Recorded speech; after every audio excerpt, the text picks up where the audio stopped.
Thank you.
Good morning, everyone. Good morning. Can you guys just give me a thumbs up if you can hear me clearly, or just give me a yes in the chat? We just want to make sure that we are good to go with the audio so that we can begin. Wonderful, wonderful. So, good morning, everyone. Once again, my name is John Williams. I'm Communications Manager here at the Department of Inland Revenue. And today we are continuing our virtual series. DIR comes to you. And today's topic today is VAT filing. So before we get right into it, just a few housekeeping notes. You will see and note that our host is controlling our microphones today, so you will not be able to unmute yourselves or cut on your cameras. But for those joining us in Zoom and those joining us on YouTube, we invite you as our presenter is going through to drop any questions or concerns that you have in the chat, and we will answer those questions live on air, and any questions that we are not able to get to or a little deeper that we'd like to share on this live feed, we will ask you to provide your email and we will have those answered to you via email or any contact that you would deem fitting, like a telephone or your office line, and we will get those right to you. So we're going to get right into it. We have one presenter today. Her name is Miss Bria Brown, and she is a part of the general processing unit, and she's going to be here to talk to you guys today about VAT filing. It's going to be a lot of information. We ask that you take it all in and drop your questions as she's going, and I promise you we will get to those questions. I'm not sure how long the presentation is, but I know it's a lot of information, so please take it in, and we hope that this helps you guys a lot along in your VAT filing process. This Zoom and live is being also recorded, so you will be able to have the footage afterwards upon request. So without further ado, we're going to get into it. So Ms. Brown, I hope you're ready. I see everybody's ready. Let's get started. Host, let's turn it over to Ms. Bria Brown as she takes us through the VAT filing process.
Just a note before Ms. Brown officially gets started, if you know anyone who's trying to get into the room and they are unsuccessful, or the room is entirely full, as I see it is, shoot them over to our YouTube channel, DIR Bahamas, capital DIR Bahamas, where they'll be able to watch there and drop any questions there. We'll be monitoring YouTube and the Zoom.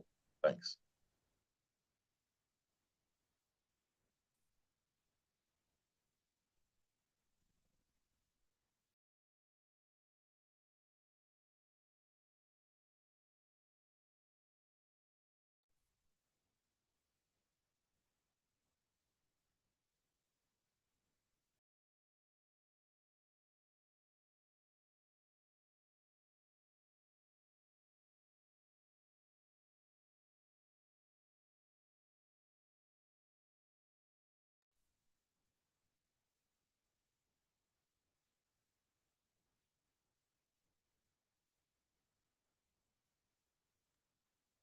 I think, all right, I think Ms. Brown is ready. Ms. Brown, can you just give us a shout if you're ready to go?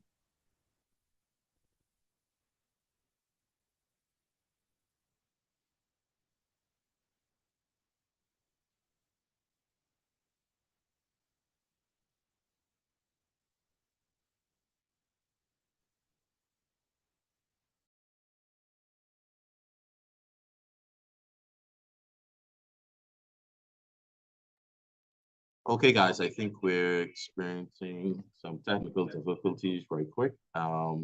Just get this sorted out and then we'll be good to go.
Okay, guys, we are trying to sort this out right now for you. We just had some technical difficulties with Ms. Brown's laptop.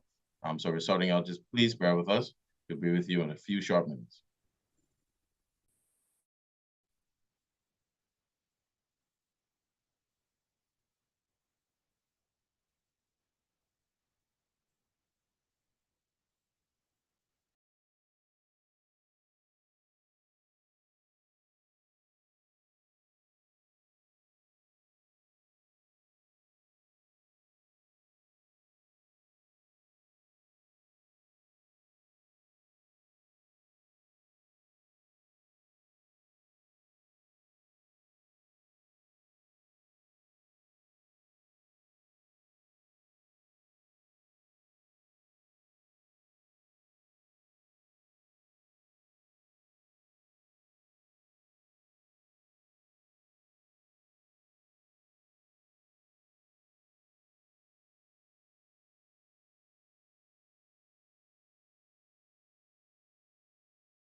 Can everybody hear me now?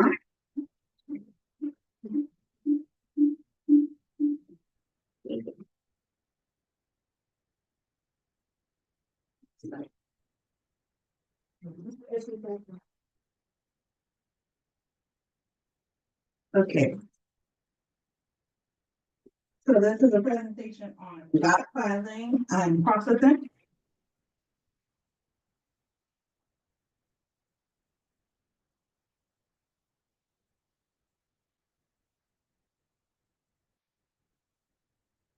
Okay, so to begin, we'll go over what you can see on your screen right now. We have the different VAT rates from inception to current. And as you can see, April 1st, we will be introducing a 10%, 5% on all non-prepared food items. So we have the responsibilities of the VAT registrant. So a VAT registrant, once you become a VAT registrant, your VAT certificate should be displayed promptly in a place we can see. All your items that you provide should be VAT inclusive. And you should also issue valid invoices and receipts. The difference between an invoice and a receipt, the VAT invoices would include the taxpayer's TIN number and would have their name, TIN number, and address. A VAT receipt does not require to have the taxpayer's TIN number. When you become a VAT registrant, you must maintain proper accounts and records. And in the case, a tip of VAT registrants would be once you purchase an item, you should scan your receipts immediately because some receipts and invoices can fade over time. And if the officer who reviews any of your cases is unable to read the receipts, that could lead to the invoice and receipt not being claimable. So just a tip. You must ensure that you file accurately and in a timely manner. So before any deadlines. And all VAT must be collected and paid back to the government.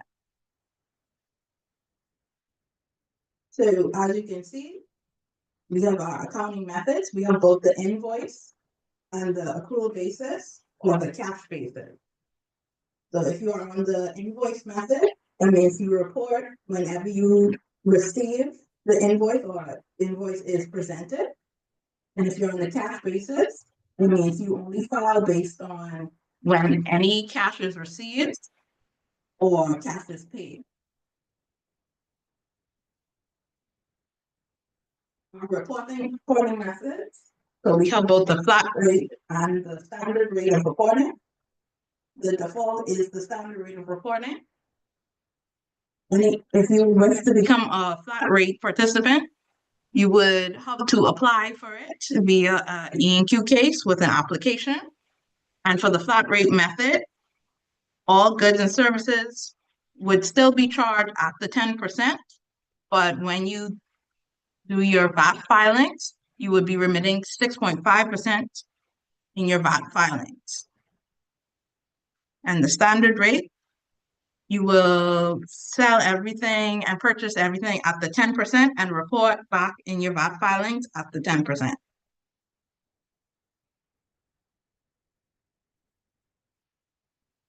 The forms can be found on the website in regards to changing both your accounting method and your reporting method. But please note that you would have to be on each method at least 2 years before you can change from one to the other. And please note that certain participants of special programs are unable to be changed because it is a requirement of their program. So as you can see, this is the equation for VAT.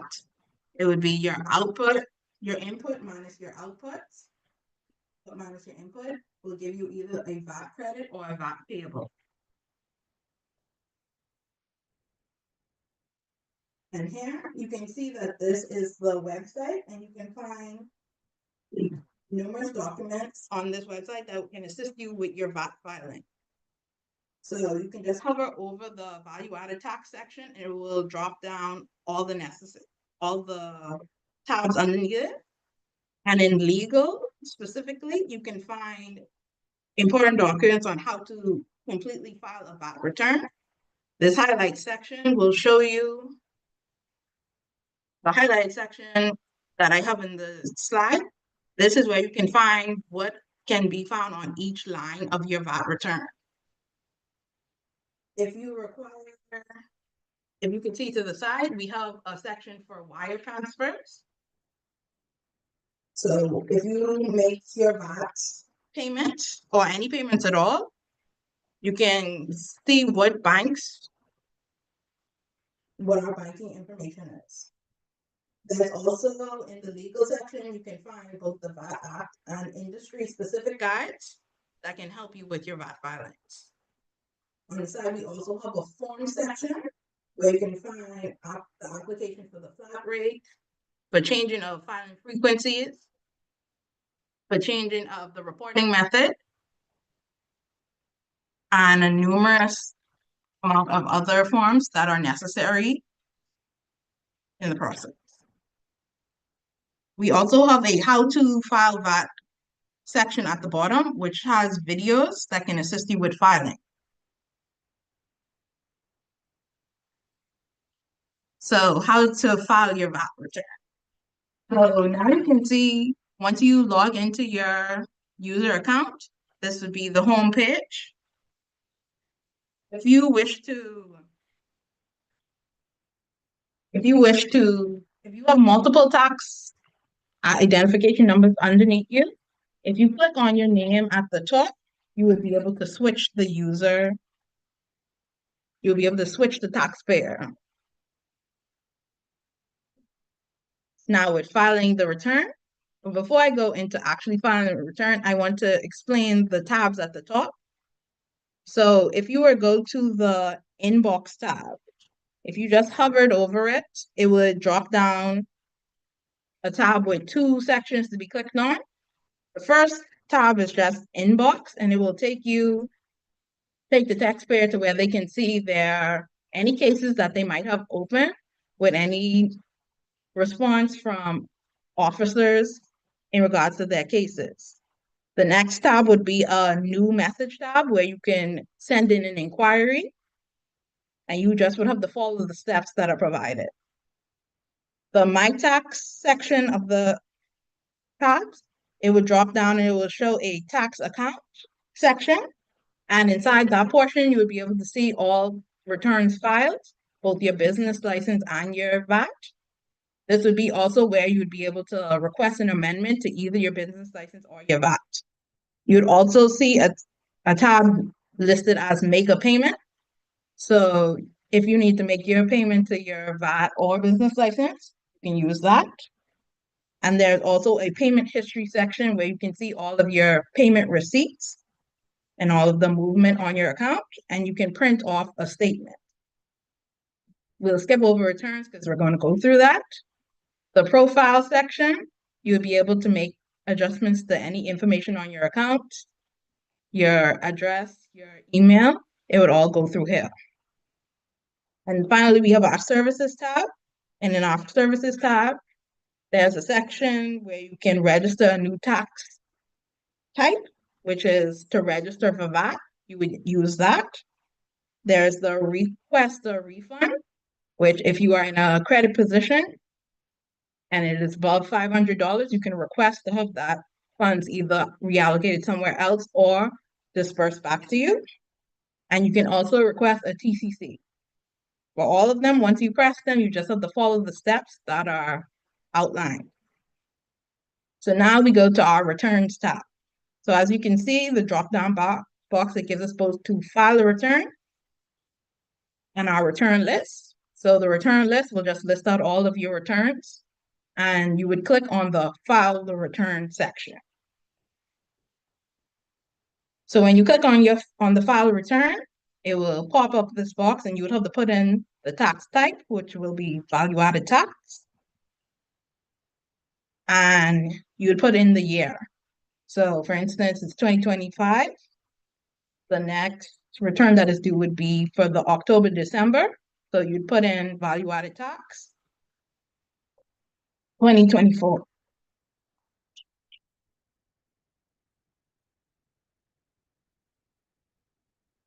And that would populate the return down here for you to begin.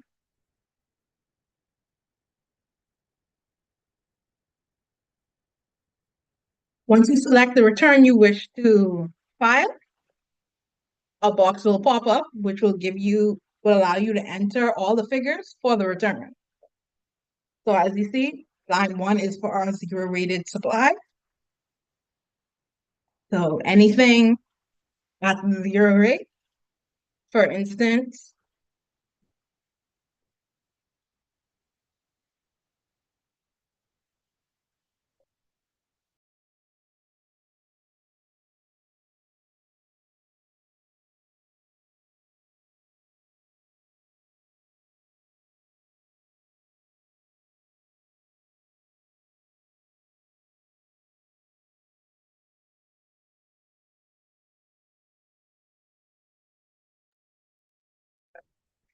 For instance, the zero-rated supplies. There are global blue participants who do not charge VAT to tourists. So all supplies, all their revenue would be placed on this line. Also, any goods being sent out of the country or used by consumers outside of the Bahamas, those revenue will be placed on line 1. Line 2 is for exempt supplies. And exempt supplies, an example could be insurance interest. Those would go on line 2.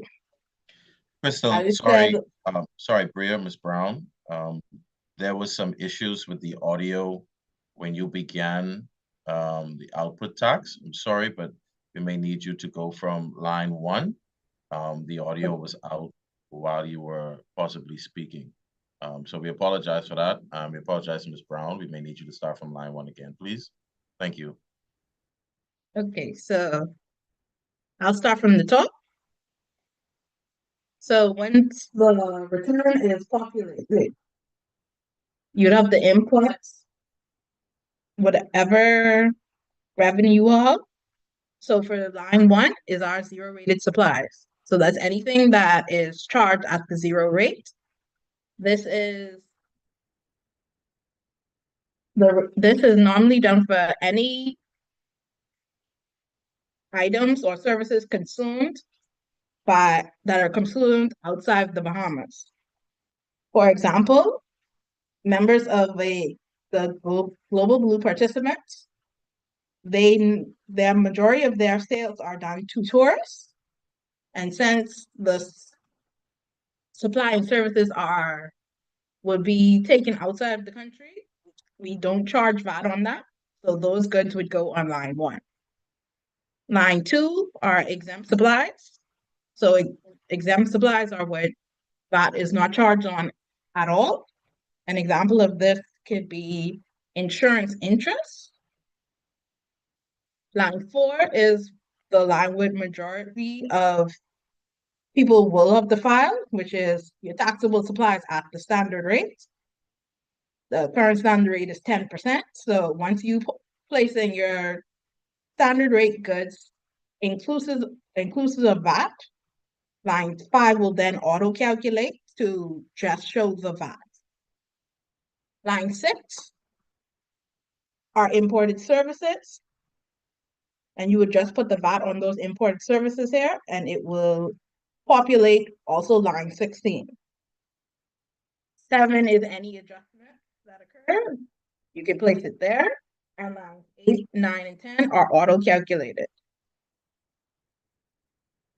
The next portion of the return, the main portions that you would have to make note of are lines 12, 13, and 14. Line 12 and 13 are for imported goods, so your customs. And line 14 are the VAT on imported goods.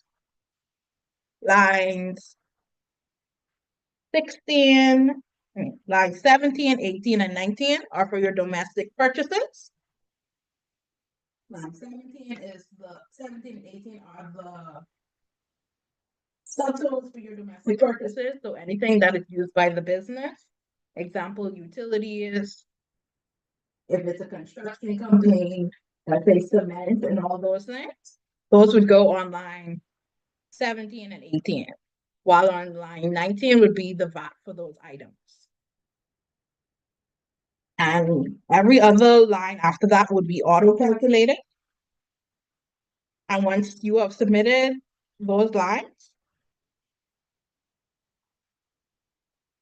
you would press next, and it will take you to a section where you can upload your documents that you would send with your return. So the documents that would be required, though it says optional, you should include an input worksheet, an output worksheet, and if any imports occur, all your import documents. That would be necessary if, for example, a review occurred on your account Those would be necessary documents, so it's best to include them with your VAT file. As an example of what the input and output worksheet should look like. It doesn't look exactly like this, but it'd be best to have all of these sections on your input and output worksheets so that any reviews, amendments, refunds that are done with this period can be done as quickly and efficiently as possible.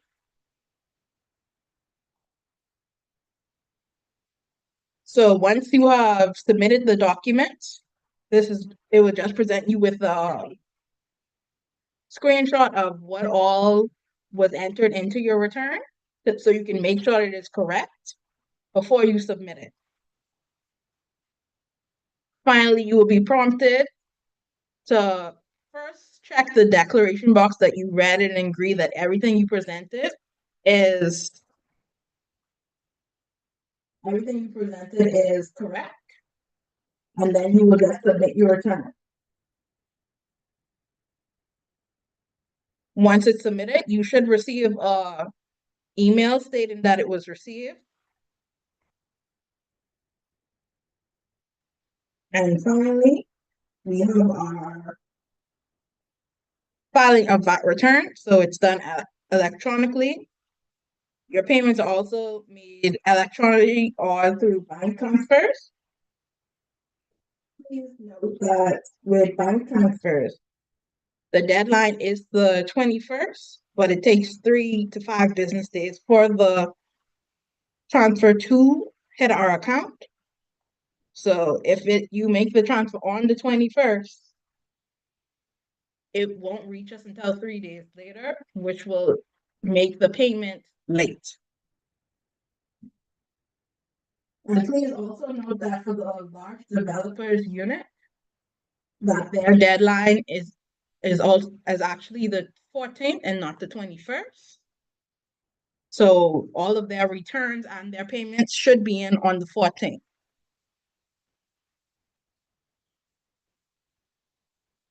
And also for VAT filings, you must file every period, even if business did not occur in that period, you still have to file for it. So in cases like that, you would just file zeros. And another note, when it comes to VAT cancellations, if you were to request a cancellation of your VAT, you would still need to file until you have been given confirmation that the cancellation is completed, and you will get that confirmation via a letter. And that is it. Any questions?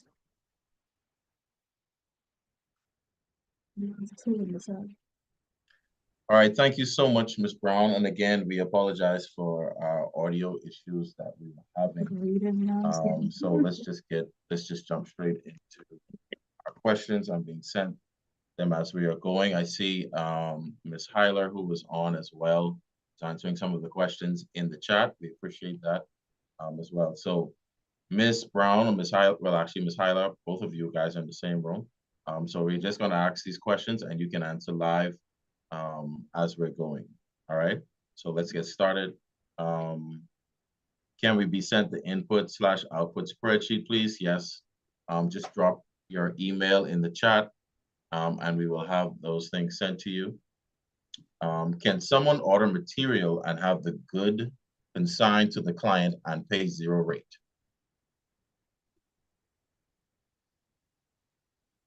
Ms. Brown or Ms. Hyler, feel free to jump in and answer these questions for us, please.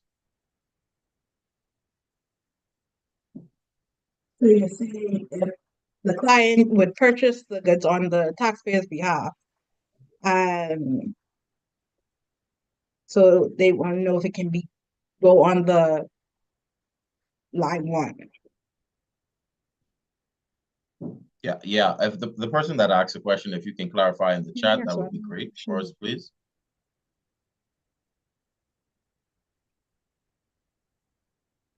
We'll slide over to the next question while we're going. What does it mean by the flat rate scheme? This question?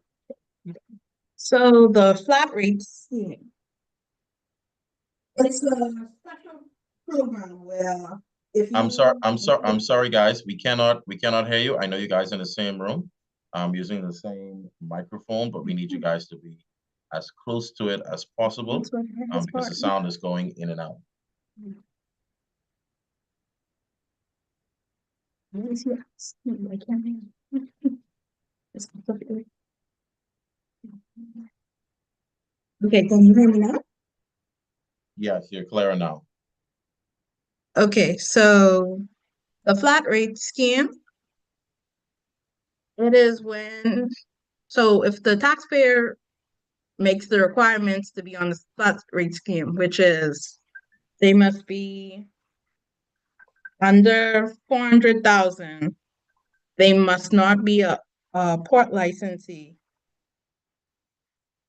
They must not charge zero rate. They must not provide zero rated or exempt goods. And they must not be a deferred VAT registrant. They'd be eligible for the flat rate scheme, which will mean that all of their goods and services, they would provide it to the taxpayer at the standard rate. But when they're filing, they would only remit 6.5 of their VAT payable. So it's just a special program that it mainly helps smaller businesses than larger ones. It's just um it's just it's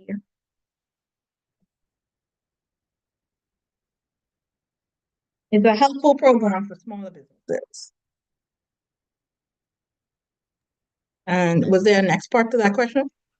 No, ma'am. We can move on to the next question. After filing, when can we expect a response from the non-revenue about the approval? Can you repeat that? After filing, when can we expect a response from Inland Revenue about the approval? Okay, so from the initial filing, as soon as you submit it, you should immediately receive the email stating that it was received. There's not an approval process. Okay, thank you. How does the filing process work for service providers? The service providers? Yes.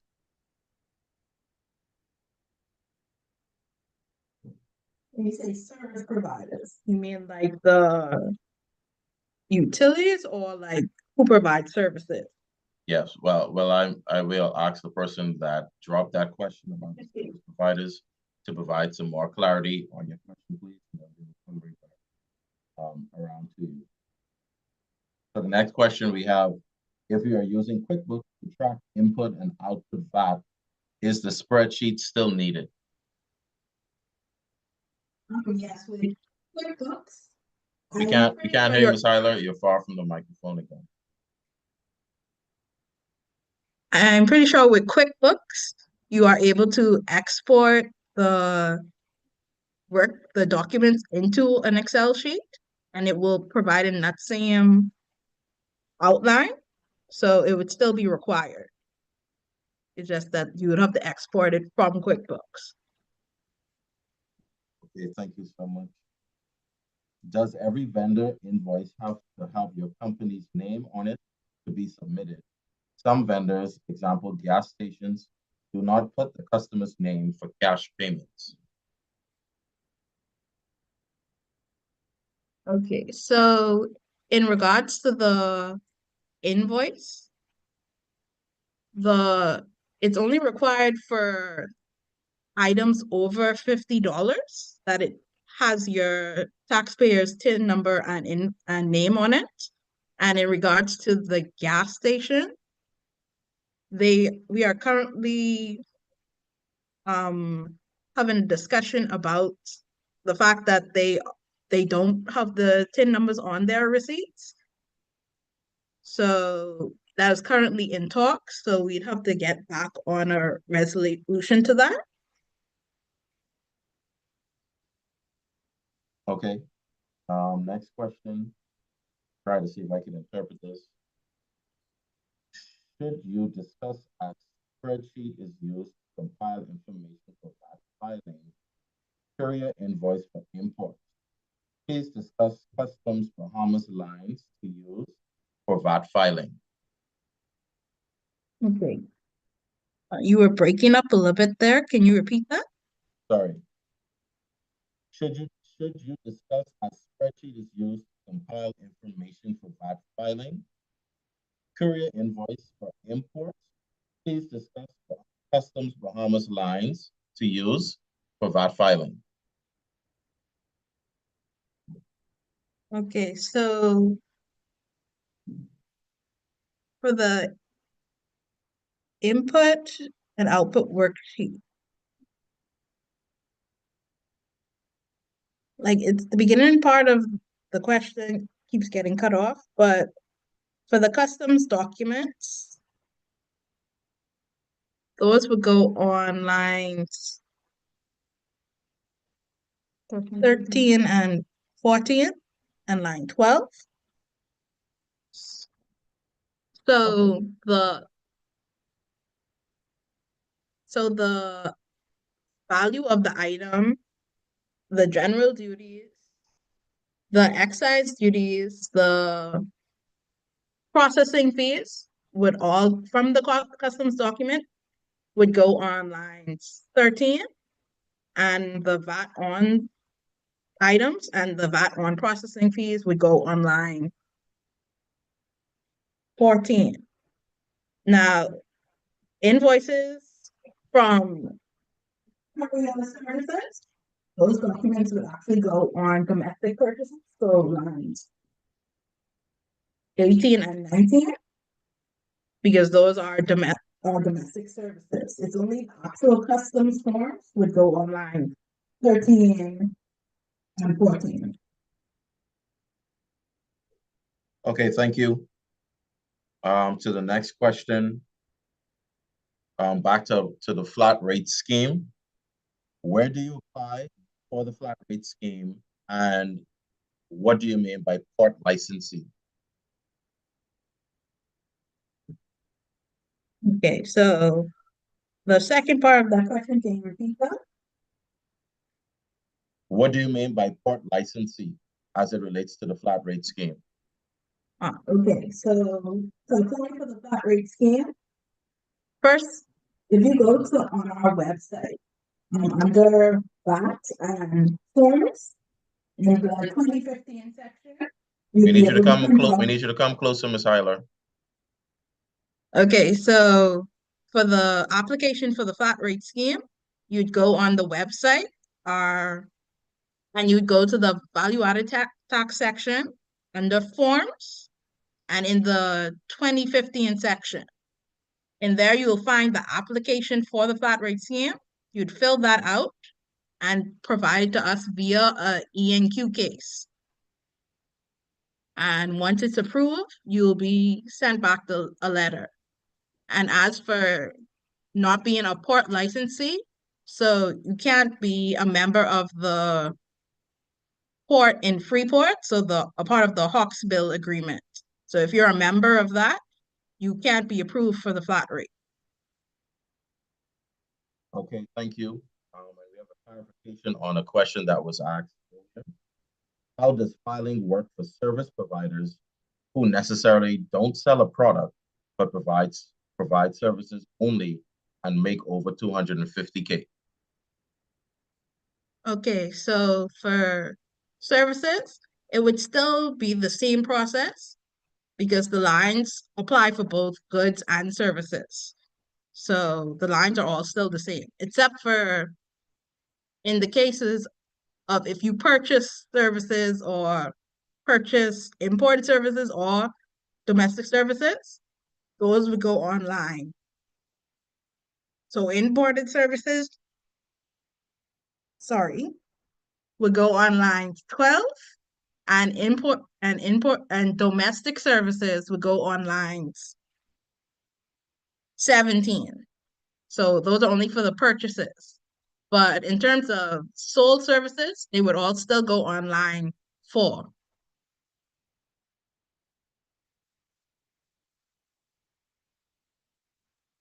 Okay, thank you so much. I was going to ask another question, but I see that our personnel are answering them as you guys are going. All right, I see another one. In the interest of best practices, what documents should be included with your filing? Okay, so with the filing should be the input worksheet and the output worksheet. And if any imports were done for that period, it should be, there's a document called the custom single administrative document. All those documents should be included, and also all your customs receipts. And you have to ensure that the receipt has paid on it, not pending payment. Okay, thank you. It's coming in from Mr. Hall. You stated that import documents should be included in the documentation submittal section. Can you elaborate on this, please? Okay, so the import documents are, as I said, the custom single administrative document. So when you are bringing in a good, customs would provide you with this document that says custom single administrative, and it states a breakdown of all of the fees and also a description of the items. So that would be the documents we're talking about and the receipt itself. So you would have to send all the pages of that single administrative document, not just the first page. All right, thank you so much, Ms. Hyler. As we continue, how do you handle bad debt? For example, you reported the output based on invoicing a customer, but then in the customer never pays the invoice. I'm not sure if you understand that question. Okay, so if you include in output the revenue for that in that same period, you can report the bad debt on line 25. That's a adjustment line. So it can be done on that line. Okay, see another question coming in from a Johnson. Do IBCs need to register for VAT?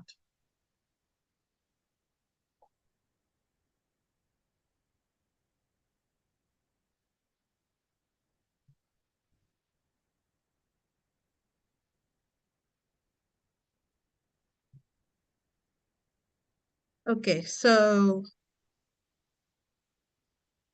for that one, I would have to get back to you on it. I would have to look into it. Okay, not a problem. I think that was from L. Johnson. Kindly drop your email in the chat. We'll document it and we will have a full answer for you on that to ensure that we are giving you the correct information. Folks, we want you to continue in the chat or on YouTube for those that were doing that. We want to remind you that everything that our presenters are doing, Ms. Hyler and Ms. Brown, can be found on our website. All of the answers are there as well. And you can find them in the VAT Act. If you go to our website, inlandrevenue.finance.gov.bs, and go to the value added tax tab and look under VAT legal or legal VAT, you'll find all of the legal information behind everything that supports what Ms. Hyler and Ms. Brown are saying. We're almost wrapping up. We have another question here. One of our final questions is input and output on one sheet. Okay, so the input and output, we would prefer them to be on separate sheets so we can clearly see them. So it's best to calculate them on separate sheets. They could be in the same Excel document, but in separate tabs. Okay, and I see another comment here. There was a comment that some businesses should have submitted on the 14th in order to meet the 21st deadline. Which businesses? Okay, so for the 14th for the deadline, those are for participants of the large taxpayers unit And anyone who is a part of that unit would have received a letter stating that they are a part of it. So they would be filing for the 14th and making sure their payments are all in by the 14th. Everyone else the deadline is still the 21st.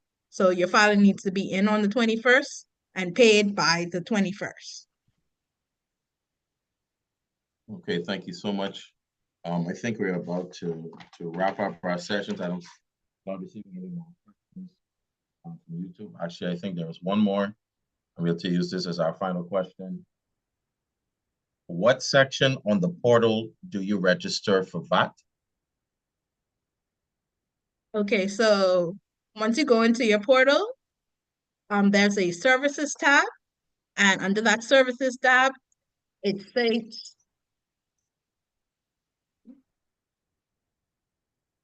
register new tax type, and that's where you can register for VAT. Okay, and I have just two final ones. And they just want to clarify, I think you answered this already. For a company that imports small parts and tools, the customs invoice should go on which line and what items from the customs? Okay, so that would go on line 13. That'd be the value of the item would go on there. Any general duties, any excise duties, and not for this case, but like in the case of if fuel was imported, there's normally a diesel surcharge that would also go on line 13, along with the processing fee. And on line 14 would just be the VAT on the item and the processing fee VAT. Okay, wonderful. And this person, with regards to payments, asks, can payments be made in part by two different methods, example, credit card and bank transfer?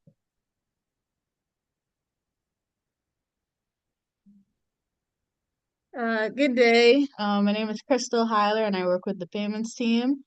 You can make your payments in two parts. We have some persons whose credit cards aren't able to pay the full amount of VAT, so you can also do a bank transfer. Just be reminded that the payment has to actually hit our account by the 21st to be considered not late. So if you do a bank transfer and for whatever reason, it takes the bank maybe 3 days to process, we would recommend you don't send in the transfer on the 21st because then it may not hit our account until the 25th. So just keep all of that in mind when splitting your payments between card and bank transfer. Okay. Just trying to roll through these final questions because I want to make sure we get everybody a response. When you say value, do you cost of the duties, cost of the goods, or duty? I think they mean, do you mean the cost of the goods or duty? Okay, on the customs document itself, it has both the value of the item and the duty on it. So both of them would be included. You would include both on line 13. Okay, and if you have a March dated filing, do we also have a 21st January deadline? Okay, so if you're quarterly, that means you're from January to March. So that means the deadline for that filing is April the 21st. So the deadline would be 21 days after the final month of that period. So if you're a monthly filer, so for January, their deadline would be February 21st. Okay? All right, wonderful. And another question from YouTube, our final question. If all of the input and output VAT is calculated in QuickBooks, all of the information needs to be added to a separate spreadsheet as well, or can I just submit the information from QuickBooks? Well, I know that QuickBooks has a function to export it, but if QuickBooks is in the format that was shown, where we could clearly see the supplier's TIN, name, subtotal, VAT, and total, then we'll accept just that QuickBook like spreadsheet, but we have to be able to clearly see the items that we require. All right, wonderful. Finally, I tried a few times to register for VAT. However, my E&Q keeps disappearing. Another question states something similar. I tried to file and I am unable to do. It seems like a system error. What should I do? Okay, so for the E&Q one, if you submitted a registration for VAT via E&Q, what would happen is if the officer sees the E&Q, they would actually open a separate case that would register you and then close the E&Q. So a case may already be in for that, but we would have to go in and check. But you would be able to see if you have a case in your inbox section, and the case would be labeled a CHG case. And as Awesome. for the Okay. and as for the error, you're saying you're trying to file, but you keep getting an error. Is that using the new register a new tax type, or is it just when submitting an actual E&Q case? I think they were stating that they were trying to file, do whatever filing, and they're having, it seems to be a system error. And they don't want to be, they don't want to receive late fees or penalties, and they need to know what can they do if they physically cannot file. Okay, so if it is a system error, I believe that consideration will be given to that. But if they wish to, I'd say keep trying until the deadline. But in the meantime, you can submit a manual return just so it could be on file. So that can be done through a E&Q case. But you should just keep trying because it might just because there are many people on the system at the same time. That's the reason the error is occurring. But you can send an E&Q with that information. And a manual return can be found also on our website in the form section. Okay, and just before we close, I see two final questions I will allow. What about airline tickets which do not have the company name? How should the customer TIN be included in the documentation? Okay, so with airline tickets, it would first depend on the reason for the airline. But in those cases, they are special, just like the gas station receipts. So I would assume we'd have to discuss that.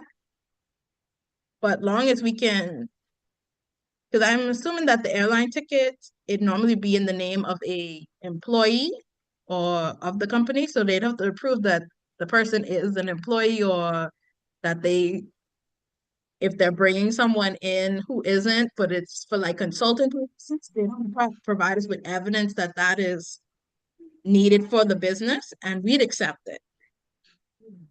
Okay, and definitely final, how to file a manual. Okay, so a manual return, like I said, on our website, there is a form under VAT value-added tax forms. Also that's 2015. There should be a return in there, a blank one, and once you fill that out, you can just submit it via an E&Q case. And that is how you would file it. But remember, a manual is only for special cases if you're unable to, and you'd have to provide us with an error message showing that you were unable to do it. All right, thank you so much, Ms. Brown, Bria Brown, and Ms. Crystal Hyler, who's joined us today. Ladies and gentlemen, if we did not answer your question, whether it be on Zoom or YouTube, please kindly provide us with your email. Our presenters can also be reached via email, Crystal Hyler at bahamas.gov.bs, Bria Brown at bahamas.gov.bs. If I give out their numbers, they'll probably kill me. So it's best if you send them an email, or if you're able, you can send your inquiry through the E&Q feature on our portal, and they will definitely have someone on their team answer and get right to you. So we thank you guys for joining us today with regards to VAT filing. We want to thank our presenters, Ms. Bria Brown and Ms. Crystal Hyler, who was there to assist and answer questions with us. Thank you guys so much. Again, if you wanted a copy of this presentation today, please drop your emails in the chat, whether it be on YouTube or Zoom, and we will be sure to send that out to you. So thank you once again, guys, for joining us. And there will be another session on VAT filing again this evening at 6 o'clock. So you can look out for that as well in the event that you need some further clarification or you just need to go through it again with our same presenters. So look forward to you guys joining us then. And every Wednesday in January for business license help, VAT filing help, and real property tax help. So we thank you very much, and everybody have a wonderful day.